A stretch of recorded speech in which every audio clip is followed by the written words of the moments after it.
में। हे वीरा, हे भाई, सत्संग एक गंगा, सरस्वती है, कावेरी है, गोदावरी है, ये जितनी भी पुण्य प्रधान नदियां हैं, पुण्य प्रधान जितनी भी नदियां हैं जहां लोग जाकर अपना पाप धोया करते हैं, पर वो नदियां, वो तीर्थ अपनी सीमा में बहा करते हैं, अपनी सीमा में ही चलते हैं, उनकी सीमा नियत है। हेलो, सभी लोग ध्यान से सुने, ये महापुरुषों की वाणी, ध्यान से सुने। वो अपनी जगह छोड़कर नहीं आ सकते, जहां से गंगा बह रही है वो अपनी जगह से बहती है, पर ये साधु संत महात्मा भी एक प्रकार की गंगा है, ये चलायमान गंगा है, चलायमान तीर्थ है। ये लोग जा जा करके लोगों को पवित्र करते हैं। वहां तो जाने के बाद, नहाने के बाद लोग पवित्र होते होंगे, ऐसा शास्त्रों ने कहा है, पर ये साधु संत महात्मा ऐसे होते हैं, ये लोगों को जा जा करके नहलाते धुलाते हैं, जा जा करके इनके पाप धोते हैं। संतों ने कहा है, भाग भला जारे संत पधारे, दे दर्शन सब पाप निवारे। बड़ा भाग जारे संत पधारे और दे दर्शन सब पाप निवारे। राम जी के प्यारे लोग होते हैं, भगवान से प्रेम करने वाले लोग होते हैं, परमात्मा के प्रति जिनका लगाव है, ऐसे लोग अगर कहीं आ जाते हैं तो वो हमारे पाप धो जाते हैं, वो धोने वाले लोग हैं। इसलिए संतों को भी एक मतलब गंगा के समान माना है। सत्संग एक गंगा के समान है, पर ये चलायमान तीर्थ है, इनका कोई नियम नहीं, इनका कोई रूट नहीं, तय नहीं होता है कि यहाँ से यहाँ तक ही जाएंगे, कहीं से कहीं भी जा सकते हैं, किसी के भी घर जा सकते हैं, किसी भी जगह जा सकते हैं, वहां भी लोगों को पवित्र ही करते हैं। इसीलिए ये कह रहे हैं, नाले मारा वीर सत्संग गंगा में। अरे बोला वहां गंगा में जाने के लिए तो बहुत परिश्रम करना पड़ेगा, किराया देना पड़ेगा, गाड़ी में बैठना पड़ेगा, इतनी दूर जावे न जावे, एक्सीडेंट हो जावे, पता नहीं क्या क्या लपड़ा जपड़ा है।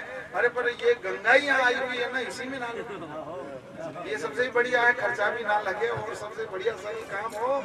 और वहां जाने के बाद ये कोई पक्का निश्चय नहीं है कि उसके सारे पाप धुल जाए और वो सब आत्मज्ञानी हो जाए, पर यहाँ पक्का है कि उसका मन का पाप भी धुलेगा, विक्षेप भी खत्म होगा, और हो सकता है अगर वो अधिकारी पूर्ण है तो उसको आत्मज्ञान भी हो जाता है, हो सकता है आत्मज्ञान भी हो सकता है सत्संग में। इसलिए ये उनसे कई गुना अधिक बढ़कर बताया है। ऐसे कह दिया, तप से भी इसकी बराबरी नहीं कर सकता, तप में इतना पुण्य नहीं है, तप में इतना सामर्थ्य नहीं है कि एक पल की सत्संग की बराबरी कर सके। सुखदेव महामुनि ने तो ये लिख दिया, तप का बरस हजार कहिए सत्संग घड़ी एक, तो भी बराबर हो नहीं सुखदेव की अभिनय। तो शंका ये होती है कि साहब सत्संग किसे कहेंगे, ये भी तो होगी ना, आप सत्संग किसे कहोगे। तो सत्संग शब्द का अगर आप शब्दार्थ करो तो सीधा ये अर्थ होगा, सत्य प्लस संग, सत्य का संगी सत्संग है। पर सत्य को हम सीधा जान नहीं सकते, सत्य क्या है, तो हम किन्हीं किन्हीं लोगों के माध्यम से, किन्हीं महापुरुषों के माध्यम से उस सत्य को हम जान सकते हैं।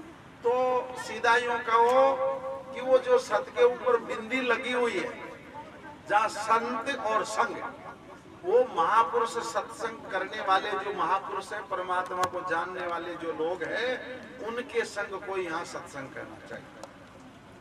वो जानने वाले होने चाहिए, परमात्मा को जानने वाले लोग हो, और उनके मुखारविंद से उसी परमात्मा के बारे में चर्चा हो, तो राम जी यही सत्संग। उसके लिए कह दिया, एक पल का सत्संग 1000 वर्ष की तपस्या से भी बढ़कर। इसलिए नाले मारा वीर सत्संग गंगा में, भाग पुरबला सत्संग पावे।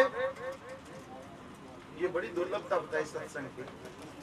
कोई जाने अनजाने में हमने बहुत से पुण्य किए होंगे, हो सकता है ऐसा हो। कई जन्मों तक गायों को चारा डालने वाला, गायों के लिए पानी की खेल भरने वाले लोग, चुगा आदि डालने वाले लोग, बहुत से लोग डालने के बाद अगले जन्म में केवल आदमी हनुमान चालीसा पढ़ने का अधिकारी, और वो हनुमान चालीसा भी कई दिनों तक पढ़ने के बाद हनुमान चालीसा का जो पहला दुआ है, उसकी पहली पंक्ति पर आदमी विचार कर सकता है। उसकी पंक्ति में बताता हूँ, श्री गुरु चरण सरोज रज निज मन मुकुर सुधार वर्णौ विमल जस जोदायक फल चार। इतना दुर्लभ है महात्माओं का सत्संग। इतना करने के बाद कोई गुरु के चरणों तक पहुंच सकता है, संतों के संग तक पहुंच सकता है। इसलिए बहुत दुर्लभ बताया सत्संग को, बहुत दुर्लभ बताया नारायण। इसलिए कह दिया भाग पुरबला सत्संग पावे और सत्संग सब में ही बड़ी बताओ। ऐसा कोई उदाहरण नहीं मिला मेरे को। आज दिन तक बहुत से ग्रंथ पढ़े, भागवत में मैंने पढ़ी, जितना मेरे से आया उतना थोड़ा बहुत, और साधु संत महात्माओं का भी संग मैंने किया। उनके सानिध्य से भी ये चीज समझ में आई, ये निष्कर्ष समझ में आया कि सत्संग के समान तो कोई है ही नहीं। और मैं नहीं बोल रहा हूँ तो आप लोग भी सत्संग में जाते हो, आपको पता है इस बात का, भाई सत्संग के समान तो कुछ भी नहीं। एक घड़ी आदि में पुण्यात तुलसी संगत साधु की मिटे करोड़ अपराध। करोड़ों करोड़ों जन्मों के अपराध भी मिट जाया करते हैं साधु महात्मा के सत्संग से, ऐसा बताते हैं। यही है, यहाँ भी भजन में यही बात है, भाग पुरबला जो सत्संग पावे सत्संग सब में बड़ी बतावे, ये तो जानो वो फिर राखे मन में धीर सत्संग गंगा में। त्रिपुरा रहस्य नाम करके एक ग्रंथ है, उस त्रिपुरा रहस्य में दत्तात्रेय जी महाराज, अवधूत दत्तात्रेय जी महाराज को पूछ रहे हैं परशुराम जी महाराज। परशुराम जी कह रहे हैं कि महाराज एक बात बताओ, पुरुषार्थ का बीज क्या है? महाराज एक बात बताओ नहीं, पुरुषार्थ का बीज क्या है? तो उन्होंने एक ही चीज बताई, पुरुषार्थ का बीज सत्संग है। ये बताया वहां दत्तात्रेय जी महाराज ने, पुरुषार्थ का बीज सत्संग है। और वहां ये भी पूछा था परशुराम जी महाराज एक बात बताओ, मोक्ष के द्वारपाल कितने, कौन कौन सा है? ये भी पूछा। और नरक में जाने वालों के लिए कोई द्वार है वो भी बता दो, तो हम उनसे कम से कम बच तो जाओ। इतना तो कम से कम बता दो, ज्यादा तो हमारे समझ में नहीं आता। एक तो मोक्ष के द्वारपाल द्वार बता दो, एक नरक के द्वार बता दो, जो हो सकता है हम उससे बच जाओ, इस द्वार में जाना ही नहीं हमको। तो दत्तात्रेय जी महाराज कह रहे हैं कि सम संतोष मोक्ष के द्वार बताया, सम बता दिया, संतोष बता दिया, विचार बता दिया और सत्संग बता दिया। चार तो मोक्ष के द्वार बताएंगे। अगर आदमी समता के तट पर रहता है, अब मन पर कंट्रोल करता है, मन तो हर समय तो मन को कंट्रोल करना, वहाँ कह दिया समय मोक्ष का द्वार है। आपने मन को रोक लिया तो सबको रोक लिया, अगर मन नहीं रोका तो बोला कुछ भी नहीं रोका। सम मन को रोकना कह रहे हैं। एक सम दूसरे प्रकार का भी है। सम माने समान दृष्टि भी हो सकती है, माने विद्या विनय संपन्ने ब्रह्मणे गोवस्तिनो सुनिचे सब वाक्य पंडिता समदर्शिन। ब्राह्मण में, गौ में, श्वान में, स्वपच में, सब में एक राम को देखना, ये भी एक प्रकार की समदृष्टि है। तो सम को यहाँ मोक्ष का द्वार का है। सम को, संतोष को भी उन्होंने ये कह दिया कि संतोष अगर कर लिया वो भी एक मोक्ष के अधिकारी बन जाता है। सत्संग को इसलिए बता दिया कि सत असत का विवेक सत्संग में होता है, ना तो होता ही नहीं, इसलिए सत्संग को भी मोक्ष का द्वार बताया।